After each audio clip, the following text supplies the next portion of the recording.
ಹರೇ ನಮ ಆಚಾರ್ಯ.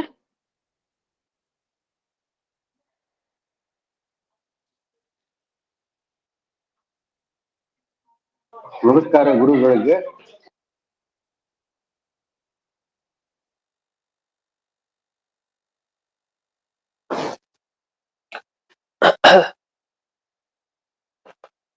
ಸುಮತಿಭಿರನುಮೇಯಂ ಶುಭ್ರಕಾಜಂ ಸಕಾಜಂ ಸುಖಮಜಮನಪಾಜಂ ಮುಕ್ತ್ಯುಪಾಜಂ ವಿಮಾಜಂ ನೃಹಜಮಹಮಮೇಜಂ ಧ್ಯೇಜಮಾಮ್ನಾಜಗೇಯಂ ಸದಜಮಸದಜೇಯಂ ಶ್ರೀಸಹಾಜಂ ಭಜೇಯಂ ಅಂಜನಾ ಸುನು ಸಾನ್ನಿಧ್ಯಾದ್ ವಿಜಯೇನ ವಿರಾಜಿತಂ ಅಜಿತ ಪ್ರೀತಿಜನಕಂ ಭಜೇಹಂ ವಿಜಯಧ್ವಜಂ ತಪಸ್ವಾಧ್ಯಾಯ ಶುಶ್ರೂಷಾ ಕೃಷ್ಣ ಪೂಜಾರತಂ ಮುನಿಂ ವಿಶ್ವೇಶಮಿಷ್ಟದಂ ವಂದೇ ಪರಿಮ್ರಾಟ್ ಚಕ್ರವರ್ತಿನಂ.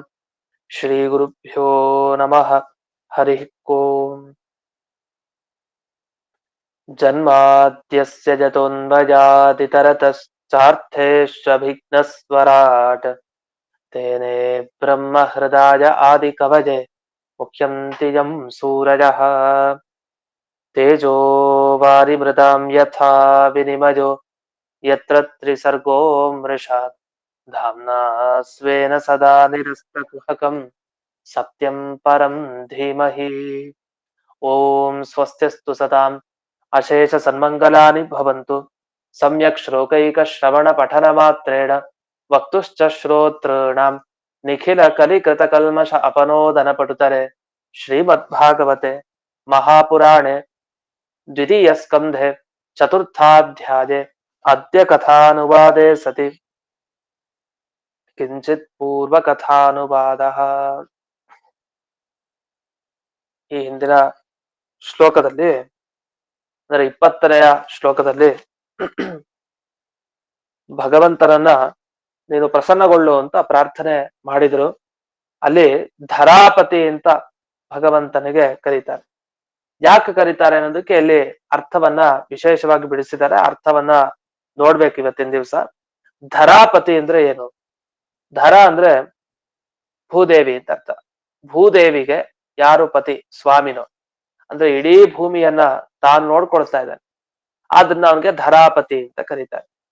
ಯಾಕೆ ಭೂಮಿನೂ ಕೂಡ ತಾನು ಗೋರೂಪವನ್ನ ಧರಿಸಿ ವೃಷಭ ರೂಪವನ್ನ ಧರಿಸಿ ತಾನು ಹೋಗಿ ಪ್ರಾರ್ಥನೆಯನ್ನ ಮಾಡಿದ್ದನ್ನ ಹಿಂದೆ ಮೊದಲನೇ ಸ್ಕಂದದಲ್ಲಿ ಕೇಳಿದೀವಿ. ಯಾವಾಗ ಒಬ್ಬರನ್ನ ಪ್ರಾರ್ಥನೆ ಮಾಡ್ತಾರೋ ಅವರು ಅವರಿಗೆ ಸ್ವಾಮಿ ಅಂತ ಅರ್ಥ. ಹಾಗಾದ್ರೆ ಭೂತಾಯಿ ತಾನು ಹೋಗಿ ದೇವರ ಬಳಿ ಪ್ರಾರ್ಥನೆ ಮಾಡಿದ್ರಿಂದ ಭಗವಂತ ಧರಾಪತಿ ಅಂತ ಅನಿಸ್ಕೊಳ್ತಾನೆ. ಇದು ಸಾಮಾನ್ಯವಾಗಿ ನಮ್ಗೆ ಗೊತ್ತಿರೋ ಅರ್ಥ. ನಿಜವಾಗಿ ಒಂದು ಧರಾಪತಿ ಯಾವಾಗ ಆಗ್ತಾನೆ? ಈಗ ಇಂದ್ರದೇವರಿಗೆ ಪತಿ. ಯಾಕೆ ಆಗ್ತಾನೆ ಇಂದ್ರದೇವರಿಗೆ ಪತಿ? ಇಂದ್ರನಿಗೆ ಐಶ್ವರ್ಯ ತುಂಬಾ ಇದೆ. ಆ ಐಶ್ವರ್ಯ ಇನ್ನು ಜಾಸ್ತಿ ಇವನಲ್ಲಿದೆ. ಅದಕ್ಕೆ ಅವನಿಗಿಂತನೂ ಇವನು ಸ್ವಾಮಿ ಅಂತ. ಯಾರು ನಮಗಿಂತ ಜಾಸ್ತಿ ಪಡೆದಿರ್ತಾರೋ ಅಂತವರಿಗೆ ಅವರು ಸ್ವಾಮಿ ಆಗ್ತಾರೆ, ಪತಿ ಆಗ್ತಾರೆ. ಐಶ್ವರ್ಯ ಜಾಸ್ತಿ ದೇವರಲ್ಲಿದೆ. ಹಾಗಾಗಿ ಇಂದ್ರ ದೇವರಿಗಿಂತಲೂ ಜಾಸ್ತಿ ಇರೋದ್ರಿಂದ ಅವನಿಗೆ ಇಂದ್ರನಿಗೆ ಪತಿ ಅಂತ ಕರೀತಾರೆ ದೇವರನ್ನ. ಹಾಗೆ ವಾಯುಪತಿ. ಯಾಕೆ? ವಾಯುದೇವರಲ್ಲಿ ಯಾವ ಜ್ಞಾನ ತುಂಬಾ ಇದೆ ಆ ಜ್ಞಾನ ಇನ್ನೂ ಜಾಸ್ತಿ ಇದೆ ದೇವರಿಗೆ. ಹಾಗಾಗಿ ವಾಯುಪತಿ. ಹೀಗೆ ಒಂದು ಪತಿ ಅನ್ನೋ ಶಬ್ದ ಬಳಸ್ತಾರೆ ಅಂದ್ರೆ ಅವರಿಗಿಂತ ಜಾಸ್ತಿ ಅವರಲ್ಲಿ ಇರುತ್ತೆ ಅಂತ ಅರ್ಥ.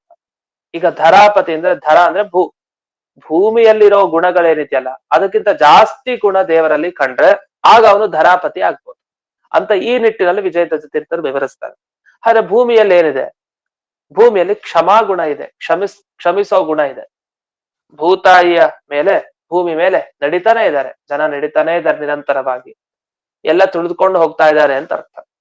ನಾವು ಪ್ರತಿ ದಿವಸ ಪ್ರಾರ್ಥನೆ ಮಾಡೋದಿದ್ದೇ ಇದೆ. ಬೆಳಗ್ಗೆ ಕಾಲು ಭೂಮಿ ಇಡೋದಕ್ಕಿಂತ ಮುಂಚೆ ವಿಷ್ಣು ಪತ್ನಿ ನಮಸ್ತುಭ್ಯಂ ಪಾದಸ್ಪರ್ಶಂ ಕ್ಷಮಸ್ವಮೆ ಅಂತ ಪ್ರಾರ್ಥನೆ ಮಾಡೋದಿದ್ದೇ ಇದೆ. ಪಾದಸ್ಪರ್ಶ, ನನ್ನ ಕಾಲನ್ನ ನಿನಗೆ ತೋರಿಸಿದ್ರೆ ತಪ್ಪು. ಈ ಹಸುಗಳಿಗೆ, ದೊಡ್ಡ ದೊಡ್ಡ ಜ್ಞಾನಿಗಳಿಗೆ, ದೊಡ್ಡ ದೊಡ್ಡ ವಸ್ತುಗಳಿಗೆಲ್ಲ ಕಾಲ್ ತೋರಿಸಿದ್ರೆ ತಪ್ಪು. ಇನ್ನು ಕಾಲನ್ನ ಸ್ಪರ್ಶ ಮಾಡಿ ಕೆಳಗೆ ಒತ್ತಿ ಓಡಾಡಿ ಜಿಗಿದಾಡಿ ಎಲ್ಲ ಮಾಡ್ತಾ ಇರ್ತೀವಿ. ಇಷ್ಟೆಲ್ಲ ಮಾಡಿದ್ರು ಕೂಡ ಆ ಭೂಮಿ ತಾನು ಸಹಿಸ್ಕೊಳ್ತಾಳೆ.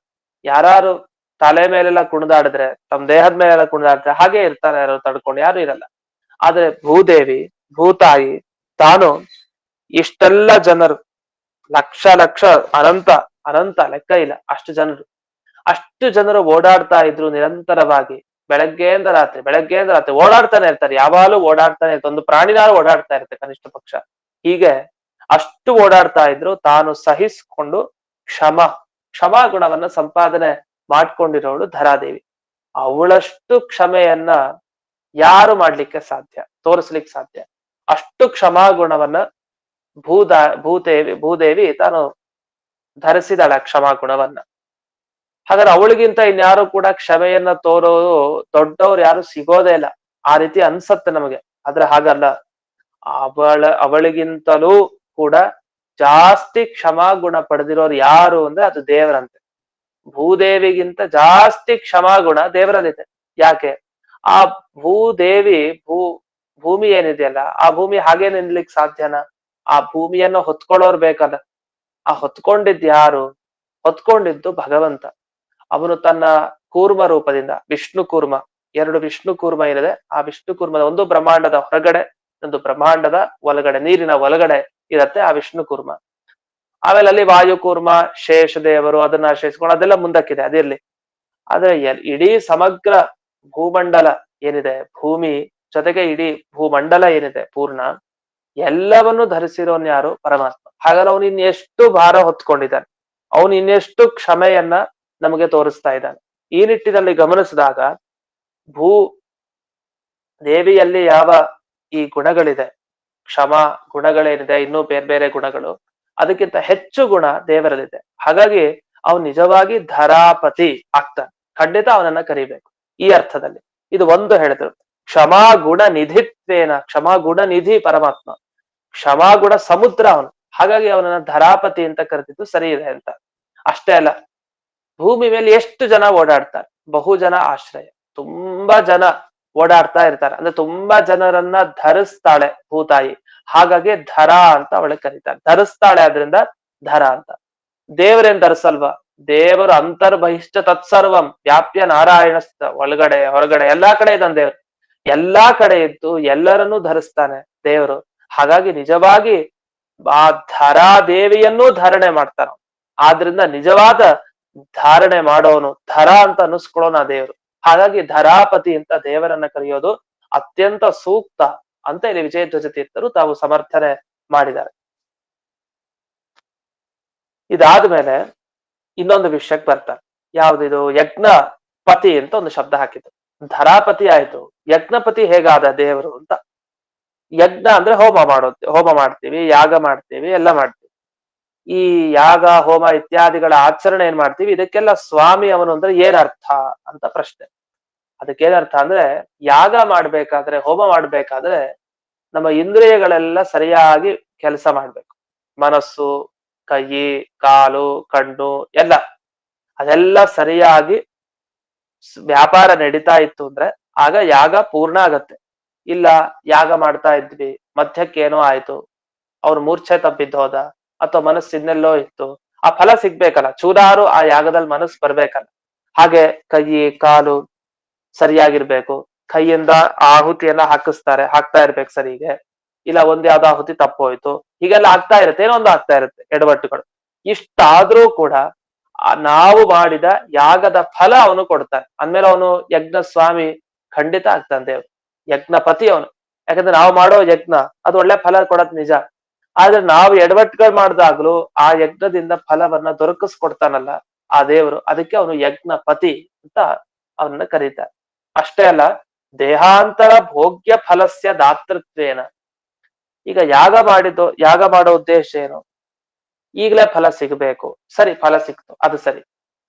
ಕೆಲವು ಈ ಯಾಗಗಳನ್ನು ಮಾಡಿದಾಗ ಇದೇ ಜನ್ಮದಲ್ಲಿ ನಾವು ಪಡೆಯುವಂತ ಫಲ ಇರುತ್ತೆ. ಈಗ ಆರೋಗ್ಯ ಬೇಕು, ಅದು ಇದೇ ಜನ್ಮಕ್ ಬೇಕು ನಮ್ಗೆ, ಇನ್ನೊಂದ್ ಜನ್ಮಕ್ಕೆ ಆರೋಗ್ಯ ಕೊಟ್ರೆ ಉಪಯೋಗ ಇಲ್ಲ. ನಾವ್ ಈಗ ಧನ್ವಂತರಿ ಹೋಮ ಮಾಡಿಸಿದ್ರೆ ಈಗ ನಾವು ಆರೋಗ್ಯವಾಗಿರ್ಬೇಕು ನಾವು ಬಯಸಿ ಮಾಡಿರ್ತೀವಿ, ಆ ಫಲ ಈಗ ಬೇಕು. ಅದನ್ನ ಅನುಭವಿಸೋದು ಇದೇ ದೇಹದಲ್ಲಿ ಅನುಭವಿಸ್ತೀವಿ. ಯಾಕೆ? ಯಾಗ ಮಾಡಿದಾಗ ದೇವರು ಫಲ ಕೊಟ್ಟ ಈ ದೇಹದಲ್ಲಿ ಅನುಭವಿಸ್ತೀವಿ, ಸರಿ ಹೋಯ್ತಲ್ಲ. ಆದ್ರೆ ಕೆಲವರು ಯಾಗ ಮಾಡ್ತಾರೆ. ಯಾಕೆ ಯಾಗ ಮಾಡ್ತಾರೆ? ಸ್ವರ್ಗ ಬೇಕು ಅಂತಾನು ಯಾಗ ಮಾಡಿದವ್ರು ಇದಾರೆ. ವೇದದಲ್ಲಿ ಬರೋ ಯಾಗಗಳನ್ನೆಲ್ಲ ಅದಕ್ಕೋಸ್ಕರ ಮಾಡ್ತಾರೆ. ಆ ಸ್ವರ್ಗ ಬೇಕು ಅಂತ ಯಾರು ಯಾಗ ಮಾಡ್ತಾರಲ್ಲ, ಯಾಗ ಮಾಡಿದ ಮೇಲೆ ಆ ಸ್ವರ್ಗ ಸಿಗೋದು ಯಾವಾಗ? ಅದು ಯಾವಾಗ್ಲೋ ಸಿಗೋದು ಅಂದ್ರೆ ಈ ದೇಹ ಬಿಟ್ಟ ಮೇಲೆ ಸಿಗೋದು ಅಂತ ಅರ್ಥ.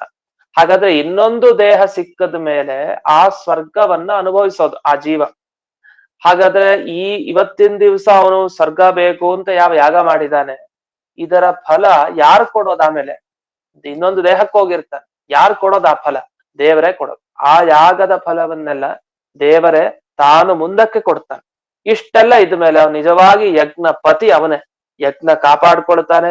ಯಜ್ಞ ನೀಡಬೇಕಾದ ಫಲವನ್ನ ಯಾವುದೇ ದೇಹ ಮುಂದೆ ಪಡೆದ್ರು ಅದ್ ಏನ್ ಪಡಿಬೇಕು, ಅದ್ ಯಾವಾಗ ಸಿಗ್ಬೇಕು, ಅದ್ ಎಲ್ಲದಕ್ಕೂ ಅವನೇ ಒಡೆಯ. ಆದ್ರಿಂದ ಯಜ್ಞಪತಿ ಅಂತ ಭಗವಂತನ ಕರೀತಾನೆ. ಹೀಗೆ ಒಂದು ಫಲ ಕೊಡ್ತಾನೆ, ಯಾಗದ ಫಲವನ್ನ. ಅಷ್ಟೇ ಅಲ್ಲ, ಯಾಗ ಮಾಡ್ಬೇಕಾದ್ರೆ ಏನೇನು ಕೆಲಸ ಆಗ್ಬೇಕು ಇಂದ್ರಿಯಗಳ ಮುಖಾಂತರ ಅದನ್ನು ಅವನೇ ನಡೆಸ್ತಾನೆ. ಅದರಿಂದ ಯಜ್ಞಪತಿ ಅಂತ ಅವನನ್ನ ಕರೀತಾನೆ. ಹೀಗೆ ಧರಾಪತಿಯ ಬಗ್ಗೆ ಆಯ್ತು, ಯಜ್ಞಪತಿಯ ಬಗ್ಗೆ ಆಯ್ತು. ಪ್ರಜಾಪತಿಯ ಬಗ್ಗೆ ಬರ್ತಾರೆ. ಪ್ರಜಾಪತಿ ಅಂದ್ರೆ ಏನು? ನೀವ್ ಇಷ್ಟೆಲ್ಲ ಯಾಗ ಮಾಡ್ಬೇಕು ಅಂದ್ರೆ ನಿಮ್ಗೆ ಆಯುಷ್ಯ ಚೆನ್ನಾಗಿರ್ಬೇಕಲ್ಲ. ಆಯುಷ್ಯ ಚೆನ್ನಾಗಿಲ್ದೆ ಇದ್ರೆ ಜಾಸ್ತಿ ಯಾಗಾದಿಗಳನ್ನ ಹೇಗ್ ಮಾಡ್ಲಿಕ್ಕೆ ಸಾಧ್ಯ? ಯಾಗದಲ್ಲಿ ಜಾಸ್ತಿ ಹೊತ್ತು ಕೂಡ್ಲಿಕ್ಕೂ ಆಗಲ್ಲ. ಸರಿ, ನಾವು ಸ್ವಲ್ಪ ಹೊತ್ತು ಕೂಡ್ತವಲ್ಲ, ಅದಕ್ಕೂ ದೇವರ ಅನುಗ್ರಹ ಬೇಕು. ಅಂತೂ ಯಾವುದೇ ಒಂದು ಈ ಯಾಗ ಆಚರಣೆಯನ್ನ ಮಾಡ್ಬೇಕಾದ್ರೆ, ಜಾಸ್ತಿ ಯಾಗದ ಆಚರಣೆಯನ್ನ ಜೀವನದಲ್ಲಿ ಮಾಡ್ಬೇಕಾದ್ರೆ ನಮಗೆ ಸರಿಯಾದ ಆಯುಷ್ಯ ಕೊಟ್ಟು ಒಂದಿಷ್ಟು ಕಾಲನಾದ್ರೂ ಮಾಡಿಸದ್ನಲ್ಲ, ಹಾಗಾದ್ರೆ ಪ್ರಜೆಗಳನ್ನ ಕಾಪಾಡ್ತಾನೆ. ಯಾವ ರೀತಿ ಕಾಪಾಡ್ತಾನೆ? ಯಾಗ, ತಪಸ್ಸು, ಉಪವಾಸ, ಹೀಗೆ ಪ್ರತಿಯೊಂದು ವ್ರತ ಮತ್ತೆ ಪ್ರತಿಯೊಂದು ಯಜ್ಞ, ಪ್ರತಿಯೊಂದು ಬೇರೆ ಬೇರೆ ಸತ್ಕರ್ಮಗಳು ಯಾವ್ಯಾವ್ದ್ರಲ್ಲಿ ಮನುಷ್ಯ ತೊಡಗಿರ್ತಾನೆ ಆ ಎಲ್ಲಾ ಸಂದರ್ಭದಲ್ಲಿ ಜೀವನ ಹೇತು, ನಮ್ಮ ಜೀವನ ಅಂದ್ರೆ ಪ್ರಾಣವನ್ನ ಹಾಗೆ ಇರೋ ತರ ಮಾಡಿ ಸಾಧನೆ ಮಾಡಿಸ್ತಾನಲ್ಲ, ಹೀಗೆ ಪ್ರಜೆಗಳನ್ನ ತಾನು ಈ ರೀತಿ ಕಾಪಾಡೋದ್ರಿಂದ ಅವನ್ನ ಪ್ರಜಾಪತಿ ಅಂತ ಕರೀತಾರೆ. ಹೀಗೆ ಧರಾಪತಿ ಆಯ್ತು ವಿವರಣೆ, ಯಜ್ಞಪತಿಯ ವಿವರಣೆ ಆಯ್ತು, ಈಗ ಪ್ರಜಾಪತಿಯ ವಿವರಣೆ ಆಯ್ತು. ಒಂದು ಮಾತನ್ನು ಹೇಳ್ತಾರೆ, ಇನ್ನೊಂದು ಅರ್ಥ, ಧಿಯಾ ಈ ಪ್ರಜಾತು ಜನಪುತ್ರಯೋಹೋ ಅಂತ. ಪ್ರಜಾ ಅನ್ನೋ ಶಬ್ದಕ್ಕೆ ಒಂದು ಈ ಜನರು ಅಂತ ಅರ್ಥ, ಇದೊಂದು ಮಕ್ಕಳಿಗೆ ಪ್ರಜಾ ಅಂತ ಕರೀತಾರೆ. ನಮ್ಮನ್ನ ಮಕ್ಕಳನ್ನ ತಾಯಿ ತಂದೆ ಹೇಗೆ ನೋಡಿಕೊಳ್ತಾರೋ ಹಾಗೆ ಭಗವಂತ ಕಾಪಾಡ್ತಾನಂತೆ, ತಂದೆ ತಾಯಿಗಳ ತರ. ಹಾಗಾಗಿ ಅವನಿಗೆ ಪ್ರಜೆಗಳನ್ನು ಅಂದ್ರೆ ಮಕ್ಕಳನ್ನು ಕಾಪಾಡೋ ತಂದೆ ತಾಯಿಯ ರೀತಿ ಅವನು, ಆದ್ರಿಂದ ಪ್ರಜಾಪತಿ ಅಂತ ಆ ಭಗವಂತನಿಗೆ ಕರೀತಾರೆ. ಇದು ಒಂದರ್ಥ. ಇನ್ನು ಧಿಯಾಂಪತಿ ಅನ್ನೋ ಶಬ್ದಕ್ಕೆ ವಿಜಯಧ್ವಜ ತೀರ್ಥರು ಹೀಗೆ ವಿವರಣೆ ಕೊಡ್ತಾರೆ. ನೀವು ಯಾವುದೇ ಕೆಲಸ ಮಾಡಬೇಕಾದ್ರೆ ಬುದ್ಧಿ ಅಂದ್ರೆ ತಿಳಿದುಕೊಂಡು ಕೆಲಸ ಮಾಡ್ಬೇಕು. ಅರ್ಥಂ ಬುದ್ಧ ಶಬ್ದ ರಚನಾ ಅಂತ ಹೇಳೋದಿದೆ. ಮಾತಾಡ್ಬೇಕಾದ್ರೆ ಯೋಚಿಸಿ ಮಾತಾಡ್ತಾರೆ ಶಬ್ದವನ್ನ. ಹಾಗಾಗೆ ಮಾತಾಡ್ತಾ ಇದ್ರೆ ಇವ್ನು ಹುಚ್ಚ ಅಂತಾರೆ, ಇವನನ್ನ ಹುಚ್ಚ ಅಂತ ಕರೀತಾರೆ ಅಷ್ಟೇ. ಯಾರು ಹಾಗೆ ಮಾತಾಡ್ತಾರ, ತುಂಬಾ ಯೋಚಿಸಿ ಯೋಚಿಸಿ ಮಾತಾಡ್ತಾ ಇದ್ರೆ, ಅವನು ಎಷ್ಟು ಯೋಚನೆ ಮಾಡಿ ಮಾತಾಡಿರ್ತಾನೋ, ಹೊರಗಡೆ ಏನ್ ಮಾತುಗಳು ಬರುತ್ತೋ ಅದು ತುಂಬಾ ಯೋಚಿಸಿ ಅವ್ನು ಮಾತಾಡಿದ್ರೆ ಒಬ್ಬ ಪ್ರೇಕ್ಷಾವಂತ, ಒಬ್ಬ ಬುದ್ಧಿವಂತ ಅಂತ ಕರೀತಾರೆ. ಲೋಕದಲ್ಲಿ ಪ್ರಸಿದ್ಧ ಇದೆಲ್ಲ. ಮಾತಾಡ್ಬೇಕಾದ್ರೆ ತುಂಬಾ ಯೋಚನೆ ಮಾಡಿ ಯಾರು ಮಾತಾಡ್ತಾ ಇರ್ತಾರೆ ಅವ್ರು ಬುದ್ಧಿವಂತರು ಅಂತ. ಕೆಲಸರು ಅವ್ರನ್ನೇ ಪೆದ್ರು ಅಂತ ಅನ್ಕೊಳ್ಳೋದು ಇದೆ. ಯಾಕೆ ಬೇಗ ಮಾತಾಡಲ್ಲ, ಆದ್ರಿಂದ ನಿಧಾನಕ್ಕೆ ಎಲ್ಲ ಆಲೋಚನೆ ಮಾಡಿ ಮಾತಾಡೋದ್ರಿಂದ ಕೇಳೋ ಪೇಶನ್ಸೇ ಇರಲ್ಲ. ಇಷ್ಟು ನಿಧಾನಕ್ಕೆ ಹೋದ್ರೆ ಅರ್ಥನೂ ಆಗಲ್ಲ, ಅದ್ ಕೇಳಲಿಕ್ಕೂ ಅಲ್ಲ, ಮನಸ್ಸೆಲ್ಲ ಹೊರಟೋಗುತ್ತೆ. ಆದ್ರೆ ವಸ್ತುಸ್ಥಿತಿಯಲ್ಲಿ ತುಂಬಾ ಆಲೋಚನೆ ಮಾಡಿ ಒಬ್ಬ ವ್ಯಕ್ತಿ ಮಾತಾಡ್ಬೇಕು. ಇದು ಮಾತಾಡೋದಿರ್ಲಿ, ಯಾವುದೇ ಕೆಲಸದಲ್ಲಿ ತೊಡಗಬೇಕು ಅಂದ್ರೆ ಅವಿವೇಕ ಇರಬಾರ್ದು ಅಂತ. ಅವಿವೇಕ ಇರಬಾರ್ದು, ವಿವೇಕ ಇರಬೇಕು ಅಂತ. ಅದಕ್ಕೆ ಸಹಸಾ ವಿದಧೀತ ನ ಕ್ರಿಯಾಂ ಅಂತ ಹೇಳ್ತಾರೆ. ಅವಿವೇಕ ಪರಮ ಆಪತ್ತಿಗೆ ಕಾರಣ ಅಂತ ಮುಂದೆ ವಿವರಣೆ ಮಾಡ್ತಾರೆ. ಯಾವಾಗ್ಲೂ ಕೂಡಲೇ ತುಂಬಾ ಎಡವಟ್ ಮಾಡ್ಕೊಂಡು ಬೇಗ ಪ್ರವೃತ್ತಿ ಮಾಡ್ಬಾರ್ದಂತೆ. ಒಂದ್ ಕೆಲಸದಲ್ಲಿ ಯೋಚನೆ ಮಾಡಿ ಹೋಗ್ಬೇಕಂತ, ಒಂದ್ ದಾರಿಗೆ ಹೋಗ್ಬೇಕು ಅಂದ್ರೆ ಸಹಸಾ ನ ವಿದಧೀತ, ಯೋಚನೆ ಮಾಡ್ತೇನೆ ಹಾಗೆ ಗಡಿಬಿಡಿ ಮಾಡ್ಕೊಂಡು ಒಂದ್ ಕೆಲಸ ಮಾಡ್ಬಾರ್ದು. ವಿವೇಕತನದಿಂದ ಮಾಡ್ಬೇಕು ಒಂದ್ ಕೆಲಸವನ್ನ ಅಂತ ಬರುತ್ತೆ. ಈ ವಿವೇಕತನ ಬರೋದು ಯಾರಿಂದ? ದೇವರಿಂದ. ದೇವರು ಕೊಟ್ರೆ ವಿವೇಕ ಉಂಟು. ಯಾವ ಕ್ಷಣಕ್ಕೆ ಏನ್ ಮಾಡ್ಬೇಕು ಅಂತ ವಿವೇಕ ಅವನೇ ಕೊಡ್ಬೇಕು. ಅವನ ಆ ರೀತಿ ವಿವೇಕ ಕೊಡದೇ ಇದ್ರೆ ನಾವು ತೊಡಗೋದೇ ಇಲ್ಲ. ನಮಗ್ ಗೊತ್ತಿರತ್ತೆ, ಗೊತ್ತಿದ್ರು ನಾವು ತೊಡಗೋದಿಲ್ಲ. ಯಾಕೆ? ವಿವೇಕ ಬುದ್ಧಿ ನಮಗೆ ಕೊಡ್ಲಿಲ್ಲ. ನಮಗ್ ಬುದ್ಧಿ ಇದ್ರು ಪ್ರವೃತ್ತಿನೇ ಆಗಲ್ಲ. ಆ ತರನೂ ಆಗೋ ಸಂದರ್ಭ ಇದೆ. ಇದು ಎರಡೂ ಆಗ್ಬಾರ್ದು ಅಂದ್ರೆ ಆ ಪ್ರವೃತ್ತಿ ಸರಿಯಾಗ್ಬೇಕು. ನಾವು ಮಾಡೋ ಸತ್ಕರ್ಮಗಳಲ್ಲಿ ಅದು ಚೆನ್ನಾಗಿ ನಮಗ್ ಫಲ ಕೊಡ್ಬೇಕು. ಸತ್ಕರ್ಮದಲ್ಲಿ ನಾವು ತೊಡಗ್ಬೇಕು, ನಾವು ಬರೀಬೇಕು, ಓದ್ಬೇಕು, ಕೇಳ್ಬೇಕು, ಇದೆಲ್ಲ ಸತ್ಕರ್ಮ. ಇದಾಗಬೇಕು ಅಂದ್ರೆ ಬುದ್ಧಿ ನೀಡ್ಬೇಕಲ್ಲ. ಬುದ್ಧಿ ಕೊಡೋನ್ ಯಾರು? ಗೊತ್ತಿರತ್ ನಮ್ಗೆ ಈ ತರ ಎಲ್ಲ ಓದ್ಬೇಕು, ಕೇಳ್ಬೇಕು, ಮಾಡ್ಬೇಕು ಅಂತ. ಆದ್ರೆ ಬುದ್ಧಿ ಕೊಡೋದು ಯಾರು? ಅದೇ. ಆ ಬುದ್ಧಿ ಕೊಟ್ಟಾಗ ನಾವು ಒಂದು ಸತ್ಕರ್ಮದಲ್ಲಿ ತೊಡಗ್ತೀವಿ. ಅದಕ್ಕೋಸ್ಕರ ನನಗೆ ಧಿಯಾಂಪತಿ ಅಂತ ಕರೀತಾರೆ. ಬುದ್ಧಿಗೆ ಒಡೆಯ ಅವನು ಅಂತ. ಬುದ್ಧಿ ನಮ್ಮ ಹತೋಟಿಯಲ್ಲಿಲ್ಲ, ನಾವು ಧೀಪತಿ ಅಲ್ಲ, ನಮ್ಮ ಬುದ್ಧಿ ಅವನ ಕೈಲಿದೆ. ಹಾಗಾಗಿ ನಮ್ಮ ಬುದ್ಧಿಗೆ ಅವನೇ ಒಡೆಯ, ಅವನು ಧಿಯಾಂಪತಿ ಅಂತ ಅವನನ್ನ ಕರಿಬೇಕು. ನಾವೆಲ್ಲ ಧಿಯಾಂಪತಿ ಆಭಾಸ, ಸುಮ್ನೆ ನಮ್ ಕೈಲಿದೆ ನಮ್ ಬುದ್ಧಿ ಅಂತ, ಏನೂ ಇಲ್ಲ ನಮ್ ಕೈಲಿ ನಮ್ ಬುದ್ಧಿ. ಹಾಗಾಗಿ ಧಿಯಾಂಪತಿ ಅಂದ್ರೆ ಅದು ದೇವರು ಅಂತ ಹೀಗೆ ಈ ಶಬ್ದಕ್ಕೆ ವಿವರಣೆ ಮಾಡಿದ್ದಾರೆ. ಇನ್ನು ಲೋಕಪತಿ ಅನ್ನೋ ಶಬ್ದ, ಇಡೀ ಲೋಕಕ್ಕೆ ಪತಿಯಾಗಿರ್ಬೇಕು. ಇಡೀ ಲೋಕಕ್ಕೆ ಪತಿ, ಯಾವುದೋ ಒಂದು ಚಿಕ್ಕ ಚಿಕ್ಕ ಲೋಕಗಳಿಗಲ್ಲ, ಸಮಗ್ರ ಲೋಕ. ಏನೇನ್ ಲೋಕ ತಗೊಂಡ್ರು, ಅಂಧನ್ ತಪಸ್ ತಗೊಂಡ್ರು, ನರಕ ತಗೊಂಡ್ರು, ಯಾವುದೇ ಲೋಕ ತಗೊಂಡ್ರು ಅದಕ್ಕೆ ಸ್ವಾಮಿ. ಅದು ಯಾರು?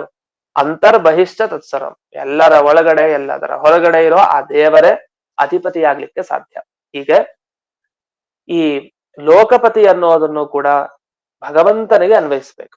ಇಷ್ಟೆಲ್ಲ ಅಂದ್ರಲ್ಲ ಈ ಶ್ಲೋಕದಲ್ಲಿ, ಇಷ್ಟೆಲ್ಲ ಅಂದು ಒಂದು ಮಾತು ಹೇಳ್ತಾರೆ, ಅವನು ಪತಿನೂ ಹೌದು ಗತಿನೂ ಹೌದು ಅಂತ. ಅವನು ಪತಿ, ಕಾಪಾಡ್ತಾನೆ ನಿಜ, ಅವನೇ ನಮಗೆ ಗತಿ ಅಂತ ಹೇಳಿದ್ದಾರೆ. ಏನಿದು ಗತಿ ಮತ್ತೆ ಪತಿ ಅಂತ?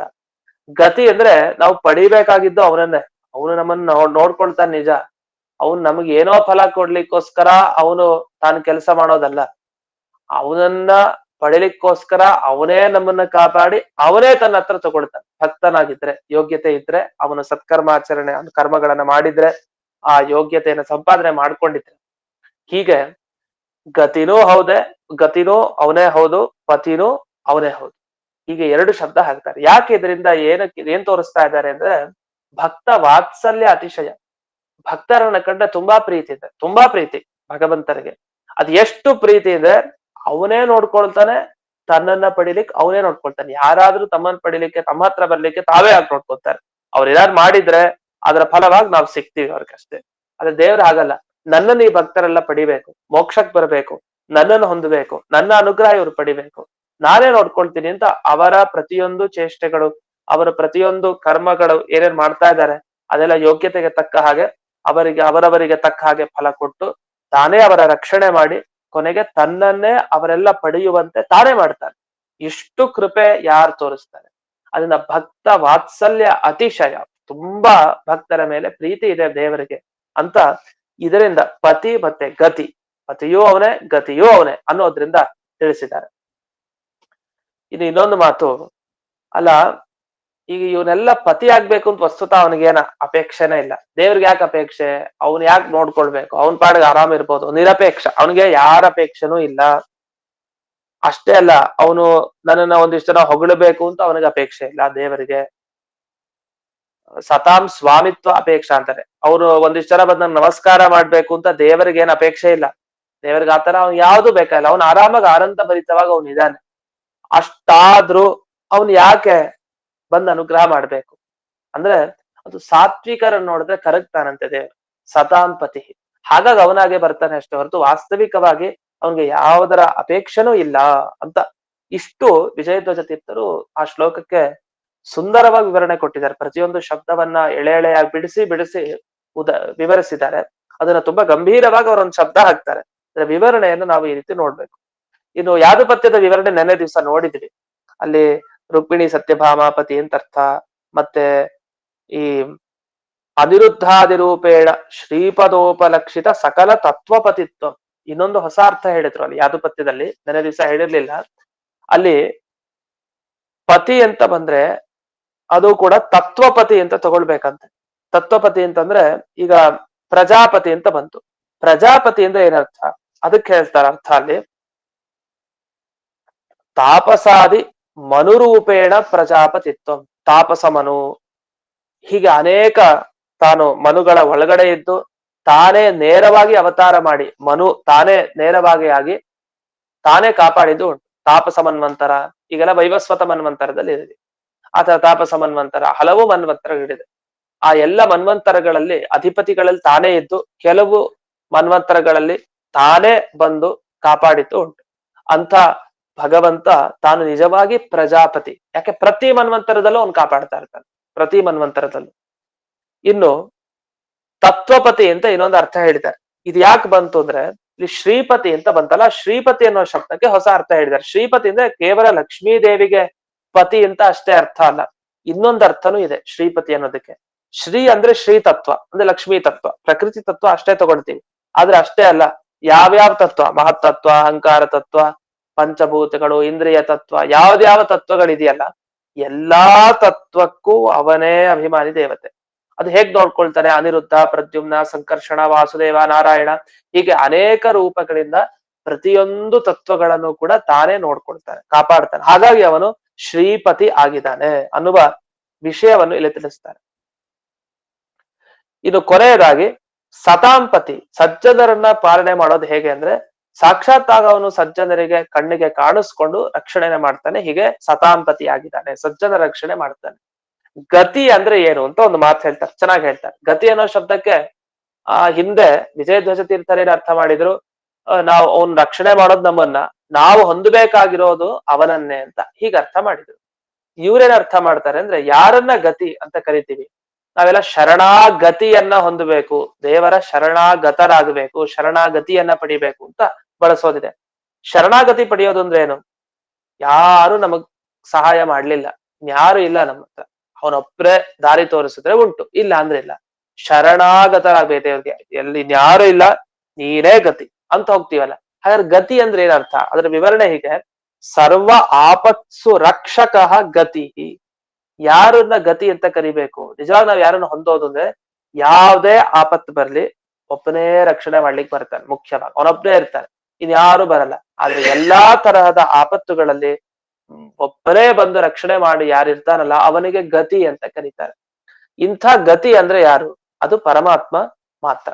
ಹೀಗೆ ಈ ಗತಿ ಅನ್ನೋ ಶಬ್ದಕ್ಕೆ ಈ ಅರ್ಥವನ್ನು ಇಲ್ಲಿ ಹೇಳಿದ್ದಾರೆ. ಹೀಗೆ ವಿಜಯಧ್ವಜ ತೀರ್ಥರು ಯಾದುಪತ್ಯ 2 ಟಿಪ್ಪಣಿಗಳಲ್ಲಿ ಈ ಶ್ಲೋಕದ ವಿವರಣೆಯನ್ನ ಇಷ್ಟು ವಿವರವಾಗಿ ತಾವು ಮಾಡಿದ್ದಾರೆ.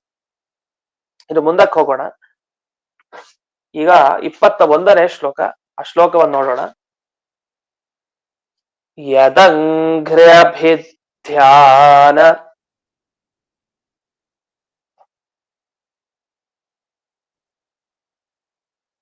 ಅಲ್ಲಿ ಯದಂಘ್ರಿ ಅಭಿಧ್ಯಾನ ಅಂತ ನೀವು ಬಿಡಿಸ್ಕೊಂಡ್ರೆ ಸುಲಭ ಆಗುತ್ತೆ. ಸಮಾಧಿ ಧೌತಯ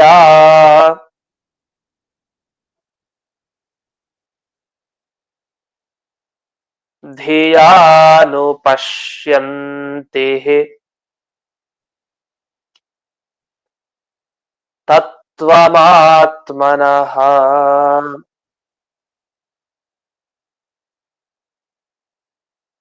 ವದಂತಿ ಚೈತತ್ ಕವಯೋ ಯಥಾ ರುಚಿ.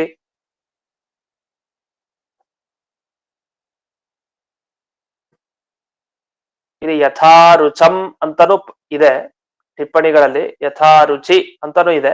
ಇಲ್ಲಿ ಯಥಾರುಚಿ ಅಂತ ಈ ಪಾಠವನ್ನ ಇಟ್ಕೊಳ್ಳಿ. ಯಥಾರುಚಿ ಸಮೇ ಮುಕುಂದೋ ಭಗವಾನ್ ಪ್ರಸೀದತಾಂ. ಪುನಃ ಭಗವಂತನ ಪ್ರಸಾದ ಅನುಗ್ರಹ ಬೇಕು ಅಂತ ಶುಕಾಚಾರ್ಯರು ಬಯಸ್ತಾ ಇದ್ದಾರೆ. ಸಮೇ ಮುಕುಂದ, ಮೋಕ್ಷನೇ ನೀಡ್ತಾನ ಪರಮಾತ್ಮ, ಅಂಥ ಪರಮಾತ್ಮ ನನಗೆ ಪ್ರಸನ್ನನಾಗ್ಲಿ. ಮೋಕ್ಷ ಬೇಕಾಗಿದೆ ನಿಜವಾಗಿ, ಶುಕಾಚಾರ್ಯರು ಕೂಡ ಮೋಕ್ಷವನ್ನ ಪಡಿಬೇಕಾಗಿದೆ. ಅದನ್ನ ಮುಕುಂದರನ್ನೇ ಸ್ಮರಣೆ ಮಾಡ್ತಾರೆ. ಯಾಕೆ ಮುಕುಂದ ಅಂತ ಹೆಸರು ಬಂದಿದ್ದ ದೇವರಿಗೆ ಅದಕ್ಕೆ, ಯಾರು ಮೋಕ್ಷ ಕೊಡ್ತಾನೆ ಆದ್ರಿಂದಲೇ ಅವನಿಗೆ ಮುಕುಂದ ಮುಕುಂದ ಅಂತ ಕರೀತಾರೆ. ಆ ಮುಕುಂದ ಭಗವಂತ ಪ್ರಸನ್ನನಾಗ್ಲಿ ಅಂತ ಪ್ರಾರ್ಥನೆಯನ್ನ ಮಾಡ್ತಾ ಇದ್ದಾರೆ. ಈ ಶ್ಲೋಕ ವಿವರಣೆ ಮುಂಚೆ ಒಂದು ಅರ್ಥವನ್ನ ಬರೀತಾರೆ. ಯಾಕೆ ಈ ಶ್ಲೋಕ ಹೇಳ್ಬೇಕಾಗಿತ್ತು ಅಂದ್ರೆ, ಶುಕಾಚಾರ್ಯರ ಮನಸ್ಸಿನಲ್ಲಿ ಇದುವರೆಗೂ ಏನ್ ವಿಷಯ ಹೇಳಿದ್ರಲ್ಲ ದೇವರ ಬಗ್ಗೆ, ಹಾಗೆ ಈ ಪತಿ ಆ ಪತಿ ಅಂತೆಲ್ಲ ವಿಷಯಗಳು ಬಂತು. ಅದರ ಹಿಂದಿನ ಶ್ಲೋಕಗಳಲ್ಲಿ ಅವನ ಮಹಿಮೆ ಹೇಳಿದ್ರು. ಇಂಥ ಮಹಿಮೆ ಇದೆ ದೇವರು, ಸ್ವತಂತ್ರ, ಅವನು ವೇದಮಯ, ತಪೋಮಯ, ಧರ್ಮಮಯ, ಮತ್ತೆ ಬ್ರಹ್ಮಾದಿ ದೇವತೆಗಳೆಲ್ಲ ಅವನನ್ನ ಪ್ರಾರ್ಥನೆ ಮಾಡ್ತಾರೆ, ಹೀಗೆಲ್ಲ ಹೇಳಿದ್ರಲ್ಲ. ಈ ವಿಷಯದಲ್ಲ ಏನ್ ಪ್ರಮಾಣ ಅಂತ ಎಲ್ಲ ಹೇಳಿದ್ದೇನೋ ವಿಷಯ ಸರಿ, ಇದಕ್ಕೆ ಪ್ರಮಾಣ ಏನು ಅಂತ ಪ್ರಶ್ನೆ. ಅಷ್ಟೇ ಅಲ್ಲ, ಇದನ್ನೆಲ್ಲ ಹೇಗ್ ತಿಳ್ಕೊಳ್ಳಿಕ್ ಸಾಧ್ಯ, ಹೇಗ್ ತಿಳ್ಕೊಳ್ಳೋದು, ಇದಕ್ಕೇನ್ ಪ್ರಮಾಣ? 2 ಪ್ರಶ್ನೆ ಇಟ್ಟುಕೊಂಡು ಇದಕ್ಕೆ ಉತ್ತರವನ್ನ ಕೊಡ್ತಾರೆ ಈ ಶ್ಲೋಕದಲ್ಲಿ. ಅದರಲ್ಲೂ ಯಾದುಪತ್ಯದಲ್ಲಿ ಇನ್ನೊಂದು ವಿವರಣೆ ಕೊಟ್ಟಿದ್ದಾರೆ ಇದಕ್ಕೆ ಶ್ಲೋಕಕ್ಕೆ. ವಿಂದಂತಿ ಬ್ರಹ್ಮಗತಿ ಅನ್ನೋದ್ರಿಂದ ಹಿಂದೆ ನೀವು ಮಾಡೋ ಸತ್ಕರ್ಮ ಆಚರಣೆಯಿಂದ ನಿಮಗೆ ಜ್ಞಾನ ಬರುತ್ತೆ. ಆ ಜ್ಞಾನ ಪರೋಕ್ಷ ಜ್ಞಾನ, ಅಪರೋಕ್ಷ ಜ್ಞಾನ, 2 ತರದ ಜ್ಞಾನ ಬರುತ್ತಂತೆ. ಅಂದ್ರೆ ದೇವರನ್ನ ನೋಡೋ ತರದ ಜ್ಞಾನ, ಹಾಗೆ ಬರೀ ಕಿವಿಯಿಂದ ಕೇಳಿ ಭಗವಂತನ ದಿವ್ಯವಾದ ಜ್ಞಾನ. ಅಲ್ಲಿ ನಾವು ಮಾಡೋ ಸತ್ಕರ್ಮ ಅದು ನೇರವಾಗಿ ದೇವರನ್ನ ಕಣ್ಣು ಕಾಣೋ ಹಾಗೆ ಮಾಡಲ್ಲ. ಅದು ಜ್ಞಾನ ತಂದು ಕೊಟ್ಟು ಆಮೇಲೆ ಭಗವಂತನ ದರ್ಶನ ಮಾಡಿಸುತ್ತೆ. ಯಾಕೆಂದ್ರೆ ಕೆಲವು ಸಲ ಇದು ಅನ್ಸತ್ತೆ, ಸತ್ಕರ್ಮ ಮಾಡಿದ್ರು ಈ ಕಡೆ ಶಾಸ್ತ್ರಜ್ಞಾನನೂ ಸರಿಗ್ ಬರ್ಲಿಲ್ಲ, ಈ ಕಡೆ ದೇವ್ರು ಕಣ್ಣಕ್ ಕಾಣಿಸ್ಲಿಲ್ಲ, ಪರೋಕ್ಷನೂ ಆಗ್ಲಿಲ್ಲ ಅಪರೋಕ್ಷನೂ ಆಗ್ಲಿಲ್ಲ, ಈ ತರನೂ ಇದೆ. ಅದಕ್ಕೋಸ್ಕರ ಯಾವ್ದು ನಿಜವಾಗಿ ಕಾರಣ ದೇವರ ಪ್ರಸನ್ನತೆಗೆ, ಇದಕ್ಕೆಲ್ಲ ಪ್ರಮಾಣ ಏನು, ಹೀಗೆಲ್ಲ ಪ್ರಶ್ನೆಗಳು ಬಂದಾಗ ಈ ಮುಂದಿನ ಈ ಶ್ಲೋಕಗಳಿಂದ ಉತ್ತರ ಕೊಡ್ತಾ ಹೋಗ್ತಾರೆ. ಅದೇನು ಅಂತ ನಾಳೆ ದಿವಸ ನೋಡೋಣ. ನಾಳೆ ದಿವಸ ದ್ವಾದಶಿ ಆದ್ರೂ ಪ್ರದೋಷ ಇಲ್ಲ, ಹಾಗಾಗಿ ನಾಳೆ ದಿವಸ ದ್ವಾದಶಿ ಪಾಠ ಇದೆ, ನಾಡಿದ್ದು ಇರೋದಿಲ್ಲ ಅಂತ ತಿಳಿಸ್ತಾ ಇಂದಿನ ಈ ಪಾಠವನ್ನ ಗುರುವಂತರ್ಗತ ವ್ಯಾಸತೀರ್ಥ ಗುರುವಂತರ್ಗತ ಭಾರತೀ ರಮಣ ಮುಖ್ಯ ಪ್ರಾಣ ಅಂತರ್ಗತ ಜೀವನ್ಮೂಲ ಗೋಪಾಲಕೃಷ್ಣನಿಗೆ ಅರ್ಪಣೆ ಮಾಡ್ತೇನೆ. ಶ್ರೀಕೃಷ್ಣ ಅರ್ಪಣೆ. ಧನ್ಯವಾದ ಗುರು. ನಮಸ್ಕಾರ. ನಮಸ್ಕಾರ.